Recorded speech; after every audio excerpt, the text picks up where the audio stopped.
La thyroïde n'est pas isolée dans le cou pour faire que le travail de la thermogénèse ou de la thermorégulation ou de nous donner des hormones thyroïdiennes pour vivre en paix et ne pas être fatigué. Les hormones thyroïdiennes sont nécessaires, 1, à la croissance, 2, au fonctionnement normal de votre cerveau. AVS avec Philippe Robichon. Et avec le professeur Henri Joyeux, nous parlons aujourd'hui de la thyroïde et des pathologies liées à la thyroïde, alors qu'on assiste à de plus en plus de jeunes personnes qui sont atteintes de maladies de la thyroïde. Quand vous commencez la médecine en 1962, professeur Joyeux, est-ce qu'on voyait beaucoup de pathologies liées à la thyroïde ? On voyait des cancers. On en voit toujours. Des cancers de la thyroïde, c'est-à-dire un petit nodule sur la thyroïde, on fait quelques examens, on fait une ponction, on vous répond cancer. Mais on ne connaissait pratiquement pas une pathologie qu'on appelle aujourd'hui une thyroïdite, une inflammation, c'est pas une infection, thyroïdite de Hashimoto, c'est celui qui l'a décrite, qui est une inflammation thyroïdienne qui peut créer soit une hypothyroïdie, à peu près 2% des hommes, et surtout des femmes qui sont atteintes. On considère que c'est à peu près 4 femmes sur 1000 aujourd'hui qui sont atteintes, c'est beaucoup. Donc hypothyroïdie, donc pas assez d'hormones thyroïdiennes, ou alors à peu près une demi-personne pour 1000 pour l'hyperthyroïdie. Il y a donc aussi des maladies auto-immunes. Mais quand vous entendez auto-immune, vous entendez moi-même, automobile, mobilité de moi, auto-immune, immunité de moi. Donc ça veut dire que le corps est en train de fabriquer des anticorps contre soi, contre sa propre thyroïde, ou alors contre une hormone qui est là-haut à la base du cerveau, qu'on appelle thyroïdine stimuline hormone, qui stimule la thyroïde, et des anticorps qui vont agir là-haut, ou bien qui vont agir en bas. Et ces anticorps, d'où viennent-ils ? Eh bien, si vous regardez la littérature, on vous dira qu'on ne sait pas. On ne sait pas. Or, on sait beaucoup de choses quand même. C'est que les anomalies qui sont des maladies auto-immunes, au fond, quelles qu'elles soient, thyroïdiennes, articulaires, digestives, etc., sont liées à de mauvaises habitudes alimentaires. Alors ça, c'est un vaste programme, les mauvaises habitudes alimentaires. Mais on a déjà des éléments. Mais ces éléments exigeraient des études épidémiologiques, c'est-à-dire un interrogatoire rigoureux de toute femme qui fait une dysthyroïdie, soit en hypo, soit en hyper, en interrogeant d'une manière presque policière, si vous voulez, sur ses habitudes alimentaires depuis quelques mois, quelques années, etc. Bon, mais ça, ce n'est pas fait. Non, on va traiter tout de suite. Voilà. Aujourd'hui, il y a plus d'hypothyroïdie que d'hyperthyroïdie. Voilà, il y a plutôt des hypos. Beaucoup plus ? Beaucoup plus d'hypos, puisque c'est à peu près les 2% de la population, tandis que l'autre, ça sera 0,5%. Donc, vous voyez, c'est beaucoup moins. Alors, l'important, c'est quels sont les signes ? Ça ne se voit pas tellement. Fatigue. Pour l'hypothyroïdie, fatigue, on n'est pas bien, libido dans les chaussettes, chez des jeunes par exemple, un désintérêt pour son travail, pour sa famille, donc une sorte de psychologie négative en plus d'une asthénie, c'est-à-dire l'asthénie c'est la fatigue. Il peut y avoir aussi une sorte de fragilité du côté de la température. On va vers le radiateur. On est vers le radiateur, pourquoi ? Parce qu'on devient frileux, alors qu'on n'était pas frileux. Vous voyez, moi je suis sûr que je ne l'ai pas parce que je m'adapte de plus en plus au froid. Et le froid ne me gêne pas. Alors que quand j'étais plus jeune, c'est assez étonnant, j'étais relativement frileux. C'est parce que je me suis habitué à la température des 1500 mètres où nous habitons à l'heure actuelle. Vous voyez ? Donc frilosité, fatigue. Fonctionne mieux. Comment ? Votre thermostat fonctionne mieux. Voilà, exactement. C'est le bon mot. Mais au niveau de la thyroïde, il y a quand même beaucoup plus de femmes qui ont des pathologies de la thyroïde que les hommes. Et oui. Beaucoup plus quand même. Et oui, beaucoup plus parce qu'elles ont aussi leur cycle. La femme, c'est une alchimie hormonale fabuleuse. Nous avons nos testicules qui font une hormone, point final. Bon, les femmes, il y en a 2. Et en plus, dans le mois, eh bien, il y a un cycle qui n'est pas le même dans le mois, puisqu'il y a au milieu, à peu près, l'ovulation, etc. Donc, si vous voulez, quand vous changez le cycle, et surtout quand vous faites un cycle qui n'est pas un cycle naturel, parce que je peux avoir le cycle naturel d'une femme par ses propres hormones, et puis je peux copier ce cycle et faire exactement la même chose. Mais si je le copie, je vais arrêter le cycle naturel pour le remplacer, je vais le mimer, c'est du mimétisme, mais pour le mimer, je dois arrêter les ovaires. pour les arrêter, il faut que je donne des doses énormes. Je donne des doses énormes d'estrogène et de progestérone. Et ces doses énormes vont d'une part freiner complètement les ovaires qui n'ovulent plus, sont au repos, c'est ce qu'on leur demande, mais il y a des liens chez la femme, des liens extrêmement ténus entre le fonctionnement hormonal ovarien et les autres glandes, que ce soit les surrénales, que ce soit la thyroïde. Donc c'est pas simplement, la thyroïde n'est pas isolée dans le cou pour faire que le travail de la thermogénèse ou de la thermorégulation ou de nous donner des hormones thyroïdiennes pour vivre en paix et ne pas être fatigué. Par exemple, une enfant peut naître sans thyroïde. Vous vous rendez compte ? Donc c'est une agénésie. Une enfant qui naît sans thyroïde... Agénésie, ça veut dire absence de thyroïde. D'accord. Elle naît sans thyroïde, comme on dirait, elle ne naît pas, il lui manque un bras. Et alors comment on s'en aperçoit ? On a un test qui est très précis, une toute petite prise de sang, on le fait à tous les enfants. Hein. D'accord, oui, c'est pas des enfants qu'on suspecte alors. Ah non, pas du tout. On le détecte immédiatement, et cela étant détecté, on va donner à vie des hormones thyroïdiennes pour se substituer à ceux qui n'est pas fabriqué, puisque la thyroïde, elle n'est pas là. Quels étaient les cas les plus typiques, mais vous n'étiez pas né et moi non plus, c'était ce qu'on appelait les crétins des Alpes. Bon, c'est pas joli, crétins et puis des Alpes. Les Alpes, c'est pas pour fabriquer des crétins. Cependant, vous aviez des enfants qui naissaient sans thyroïde, on ne faisait pas de diagnostic, et ces enfants, ils étaient petits, ça veut dire des nains, on disait le nain des Alpes, et en plus crétin parce que psychologiquement ça ne fonctionnait pas. Ce qui vous montre bien que les hormones thyroïdiennes sont nécessaires, 1, à la croissance, et sont nécessaires, 2, au fonctionnement normal de votre cerveau. Alors elle se trouve où la thyroïde ? Elle se trouve dans le cou. Vous la voyez, alors, si elle est grosse. De quel côté ? Là, devant, en plein. C'est un papillon. Ah, c'est devant, devant, oui. D'accord. Je peux vous palper votre thyroïde, mais sachez que celui qui vous examine votre thyroïde, il va vous examiner en étant derrière vous. C'est-à-dire, vous voyez, avec les mains comme ça. Il faut avoir confiance. Oui, il faut avoir confiance, exactement. Donc, il palpe votre thyroïde, la plupart du temps, il ne la palpe pas. Sauf si elle est grosse, ça s'appelle un goitre. C'est un goitre. Alors, en Afrique, vous en avez beaucoup. Moi, j'ai été 2 ans en coopération au Maroc. J'ai énormément opéré de goitres thyroïdiens. C'est-à-dire, quand on dit goitre... Alors, il faut expliquer à tout le monde ce que c'est qu'un goitre. Parce que tout le monde sait pas c'est une thyroïde augmentée de volume. C'est un espèce de double menton, c'est ça ? Ou un coup de pélican ? C'est un gros coup. Voilà, si vous voulez. Un coup de pélican, c'est un gros coup et qui peut appuyer sur 2 nerfs fondamentaux qui sont derrière. Les nerfs de la voix. Ça veut dire que vous avez des difficultés pour aller à la chorale. Ça veut dire que vous avez une voix qui peut venir bitonale, à 2 tons. Voyez ? Et donc, ces 2 nerfs qui sont les nerfs de la voix sont cachés derrière notre thyroïde. D'autre part, derrière la thyroïde, il y a 4 petites glandes qu'on appelle parathyroïdes. Para, autour de la thyroïde, derrière la thyroïde. Et elles sont nécessaires à l'équilibre du calcium et du phosphore dans notre organisme pour avoir un bon squelette, une bonne calcification. Vous savez que, admettons que vous ayez 30 ans, je vous demande quel est l'âge de votre squelette. Vous me répondez 30 ans. Non, je vous réponds non, 10 ans. Ah bon ? Mais non, j'ai 30 ans. Non, vous le refaites tous les 10 ans. Vous avez un squelette de 30 ans mais qui a 10 ans, sauf un endroit de votre corps. Alors, c'est amusant de dire aux gens, devinez où, personne ne trouve, mais c'est normal qu'ils ne trouvent pas. C'est l'os qui bouge le plus dans notre corps. Quel est-il ? Vous me direz que chez le pianiste, c'est les doigts. Peut-être. Non, c'est la mandibule. Ouais. C'est la mandibule. C'est elle qui bouge le plus parce que nous mangeons, parce que nous parlons, etc.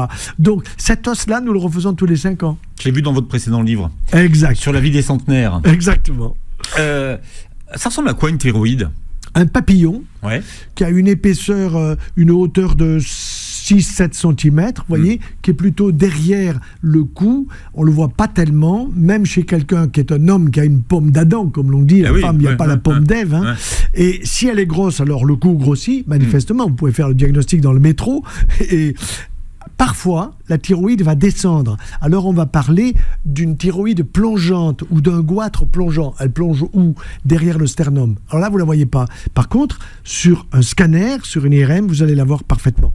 Alors, quel est son rôle à la thyroïde ? Alors, thermogénèse, stimulation du système nerveux central. Thermogénèse, ça veut dire ? Thermogénèse, ça veut dire la régulation de votre température. Intérieure. Donc, imaginez, vous n'avez pas de thyroïde, vous êtes hyper frileux et vous êtes à côté du radiateur toute la journée. Inversement, si vous avez une hyperthyroïdie, vous avez trop de thyroïde qui fonctionne trop fort. Alors, vous devenez irritable, vous avez des chaleurs, comme l'on dit, vous avez des sueurs, vous êtes en kikinant, si vous voulez, pour les autres, et en même temps, le cœur va battre plus vite. faut aller voir le cardiologue. Pourquoi ? Parce que ça peut vous donner une insuffisance cardiaque. Mais le traitement... Donc là, c'est une indication. Si on est en hyperthyroïdie, il faut aller voir le cardiologue. Et l'endocrinologue. Ah oui, parce que l'endocrinologue voilà. Et le spécialiste. Et le spécialiste. Ouais. Alors, un point intéressant, pour certaines personnes qui ont des problèmes cardiaques, on dit qu'ils ont une arythmie. Arythmie, ça veut dire que le rythme du cœur n'est pas poum, poum, poum toutes les secondes. C'est un rythme, par exemple, poum, poum, poum, poum, rien, poum, poum, poum. Bon, ça, c'est une arythmie. Et il peut y avoir ce qu'on appelle une fibrillation. Tout d'un coup, une partie du cœur, l'oreillette, se met à fibriller au lieu de se contracter correctement. Ça, c'est dangereux parce que vous pouvez avoir des caillots qui se forment et qui peuvent partir vers les vaisseaux, vers le cœur et vers le cerveau. Donc, on peut donner un traitement pour rythmer le cœur. Et ce traitement qu'on appelle, les gens le savent, amiodarone, peut donner des problèmes thyroïdiens. Et en particulier, hyper ou hypothyroïdie. Vous voyez, ça prouve bien que notre thyroïde, elle agit par ces hormones qu'elle va fabriquer, hormones thyroïdiennes, non seulement alors, on peut en parler des fameuses hormones thyroïdiennes. Vous en avez 2, T3, T4, bon, tri et tétra, et la THS, c'est pas une hormone... Comment ? La THS, là, donc... Si, alors, c'est pas une thyroïdienne, elle est fabriquée là-haut. Ah oui. Elle est fabriquée là-haut par votre hypophyse, et votre hypophyse, elle est là pour réguler. Il y a un feedback. Ça veut dire que elle dit à votre thyroïde, s'il te plaît, tu dois fabriquer hormone thyroïdienne. Elle fait le boulot, pas de problème. Si tout d'un coup, ici, dans votre cou, elle fabrique trop la thyroïde d'hormone thyroïdienne, là-haut, elle va, s'il y a un feedback, elle va en donner moins. Donc la TSH baisse. TSH, thyréostimuline hormone. Et cette hormone, thyréostimuline hormone, peut être, si vous voulez, tellement basse que vous êtes en hyperthyroïdie liée ici. C'est pas une hyperthyroïdie liée là-haut. Oui. Ça veut dire qu'il y a des causes en bas, sur le cou, et il y a des causes en haut. Alors, tout dépend des anticorps que votre corps fabrique, soit contre votre thyroïde, soit contre votre TSH. Il y a les deux. On a appris beaucoup de choses ces temps derniers, enfin ces 20 dernières années, là-dessus. Et c'est un sujet passionnant, la thyroïde, parce que d'abord, on en voit trop. Et les femmes, moi je vais leur dire les causes. Les causes sont d'origine alimentaire, beaucoup trop de produits laitiers et en particulier le soja.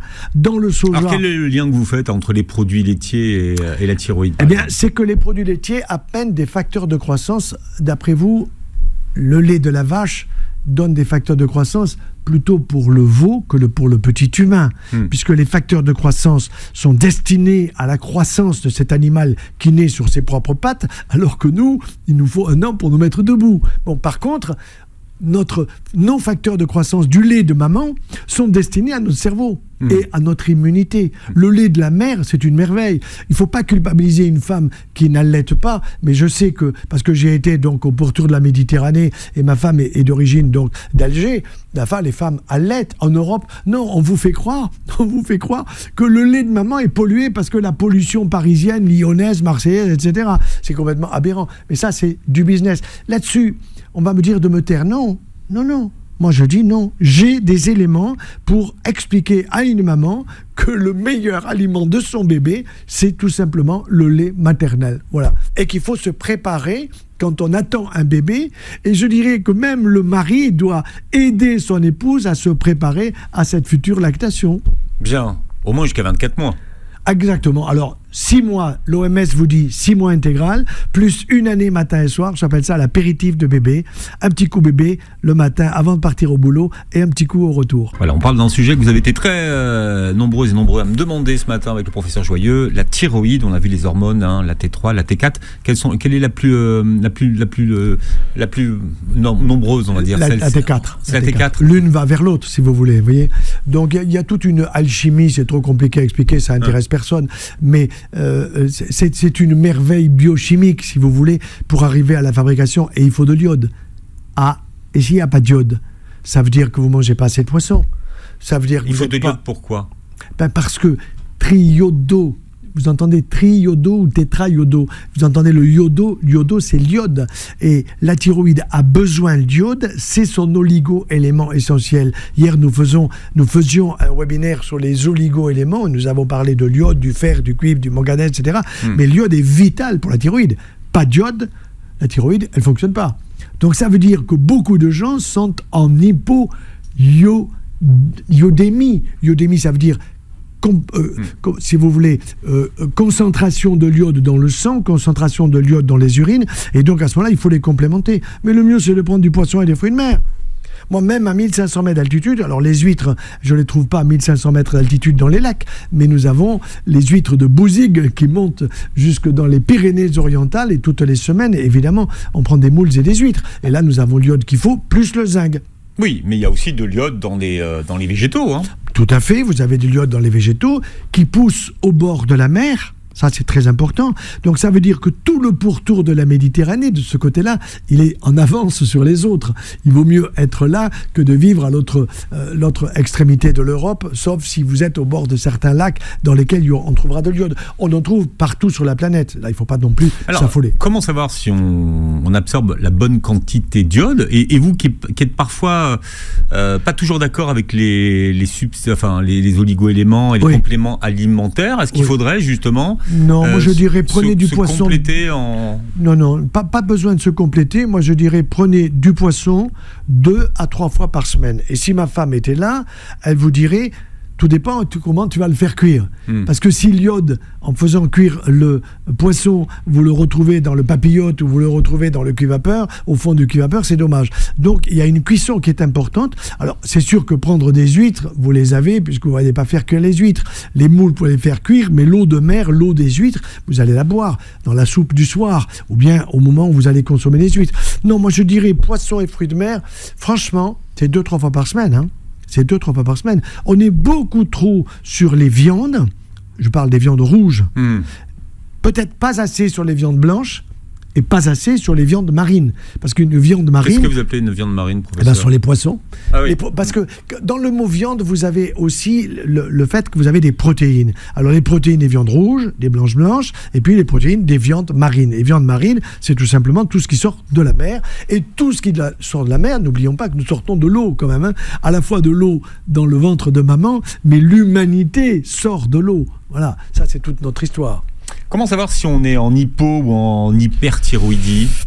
Moi, je dirais quelqu'un qui se sent fatigué, voilà, se trouve de plus en plus frileux, est obligé de mettre un polo vert alors que les autres n'en ont pas besoin. Quelqu'un qui devient un peu apathique, si vous voulez, c'est-à-dire qui se laisse aller, qui n'a pas envie de travailler, qui se lève le matin, c'est difficile de le sortir du lit, etc. Celui-là, je pense que le médecin généraliste va y penser et va faire une seule prise de sang pour doser la TSH. C'est-à-dire la thyréostimuline hormone, pour savoir si là-haut, elle envoie la bonne quantité pulsatile, les bonnes hormones, la bonne hormone, pour dire à la thyroïde, tu fais le boulot. Si vous avez un taux de TSH qui est normal, parce qu'on connaît parfaitement la normalité, il n'y a aucun problème. Si par contre, je découvre que vous avez une TSH qui est basse, parfois même indétectable, alors là, je suis certain, c'est que votre thyroïde là-bas, en bas, travaille trop. Vous êtes en hyperthyroïdie. Ça, c'est l'hyper, vous voyez ? Parce que là-haut, eh bien là-haut, il y a un feedback qui dit il y a trop en bas, donc là-haut, je n'ai pas besoin de travailler. C'est pour ça qu'en faisant le dosage de la TSH, vous le savez tout de suite.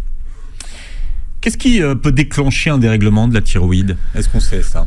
Moi, je pense... Au niveau des causes. Oui, alors parmi les causes, tout à l'heure, j'étais venu sur le soja. Dans le soja, alors évidemment ceux qui vendent le soja vous diront que c'est pas vrai, c'est clair. Il y a des bouquins entiers sur le soja et si on fouille bien, on voit les choses.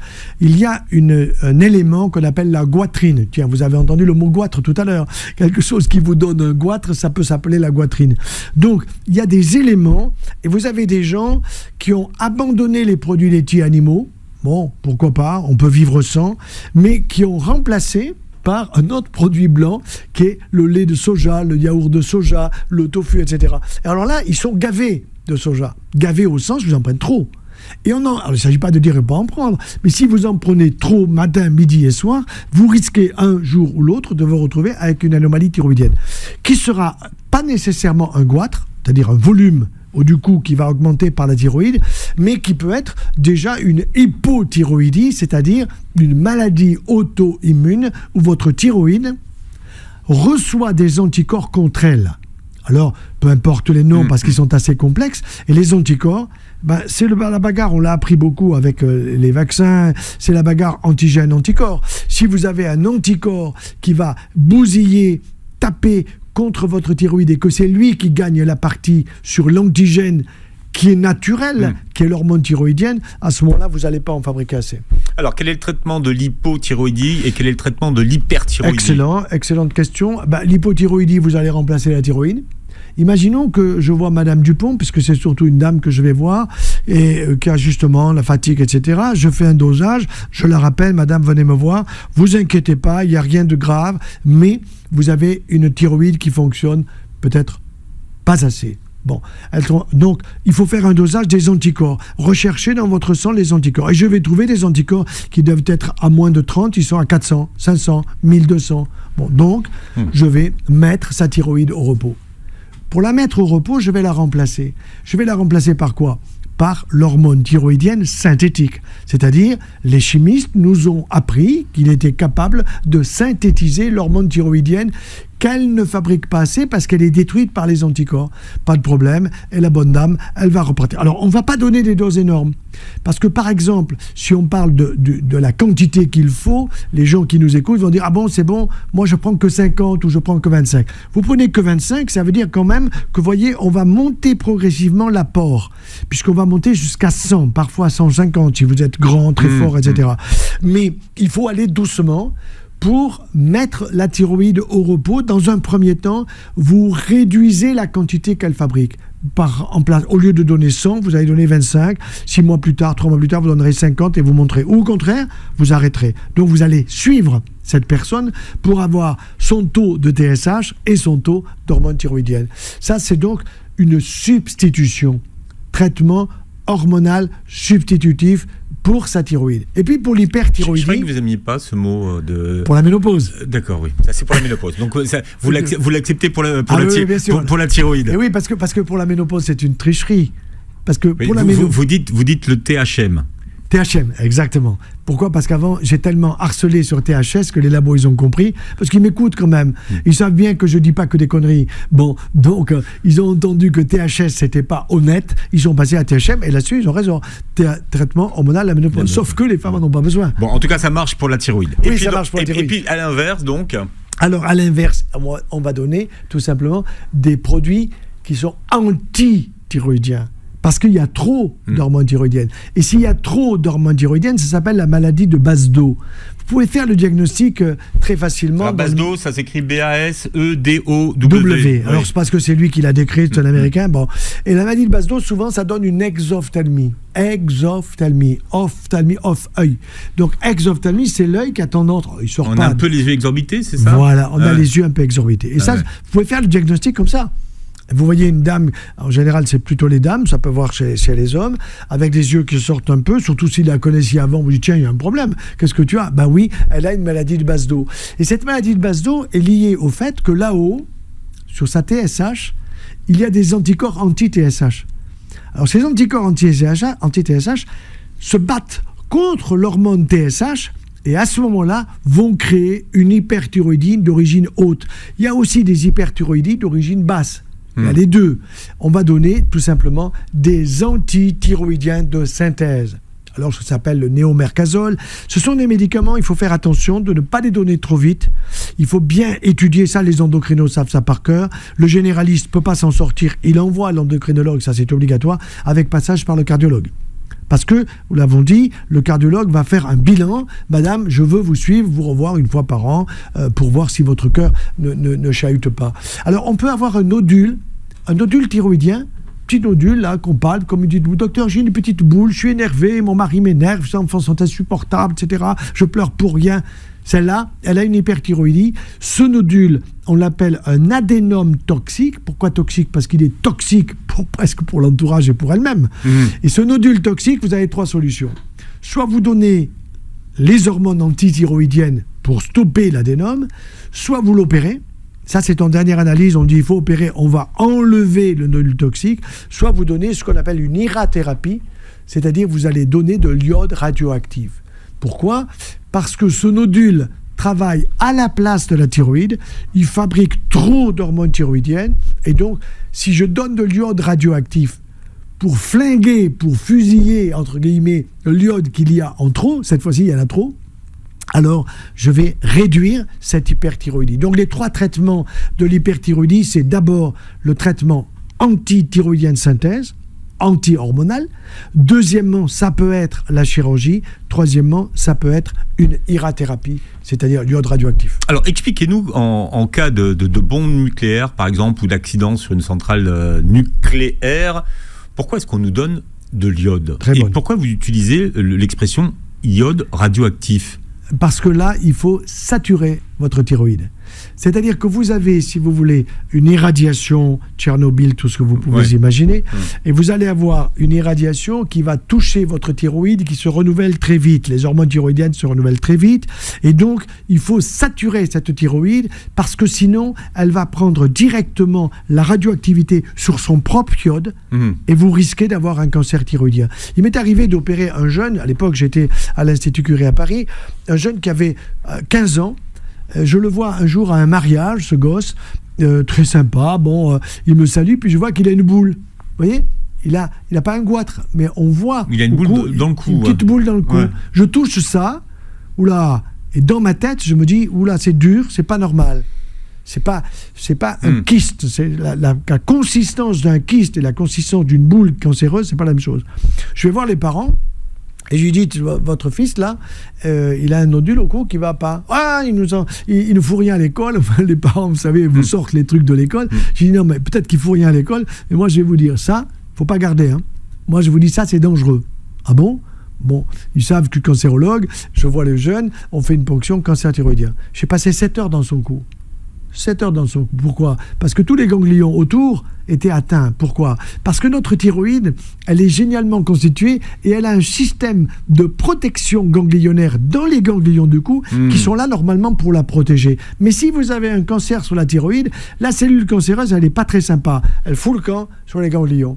Et vous pouvez avoir les ganglions qui sont atteints, il faut les enlever. Et là, les ganglions ne font plus leur boulot. Ah, ils font plus leur boulot. Ah ouais, ils ne vous protègent plus. Ils ne vous protègent plus. Ce jeune s'est marié, a eu des enfants. J'ai dû enlever toute la thyroïde, mais ça ne l'a pas empêché de vivre normalement. Il a été guéri. Bon, on a le temps pour une autre question ou pas ? Non, on n'a pas. On reviendra sur le sujet, professeur Joyeux. Vous pourrez commenter d'ailleurs la vidéo et poser vos questions. Vous réécouterez l'émission en podcast sur beurrefm.net et sur toutes les plateformes qui reprennent l'émission. Vous verrez la vidéo sur notre chaîne YouTube. Merci, professeur Joyeux, d'avoir été avec nous. Avec grand plaisir. À très vite et passez une très belle journée santé sur Beurre FM.